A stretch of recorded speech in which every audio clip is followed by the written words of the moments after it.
Orson F. Whitney, Matthias Cowley, Parley P. Pratt, B. H. Roberts, Orson Pratt, James E. Talmage, and John A. Widsoe. They all spoke with clarity and conviction. These early leaders and great defenders of our faith carried a spirit of boldness that is sure to stir the soul and awaken the spirit.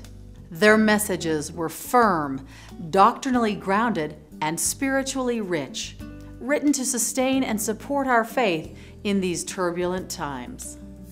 Several years ago, we discovered in our college in religious education that many of our faculty were younger. They had come, some of them, through church education, but really hadn't been exposed to some of the founding documents, original writings, early teachings of church leaders. And so we had a 2-year-long schooling process where Bob Matthews and I had them go back and just read and discuss some of the great teachings of the early church leaders, whether Joseph Smith or Parley P. Pratt or Orson Pratt and so forth. And I was surprised how few of these people actually had their own copies of these things. So we had to Xerox most everything we used. And I think that's one of the sad realities today, that many of the things that some of us cut our teeth on are not accessible, not available, or they're awfully costly.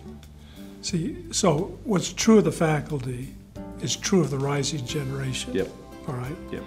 And so if you were going to ask me, for instance, as a grandfather, what books would you like to bequeath to your grandsons or your granddaughters? What would you like to have them cut their spiritual teeth on, as it were? And I would take them back to the grand old classics. I would, in fact, just this morning, my wife asked me, what are we going to give an 11-year-old grandson for his birthday?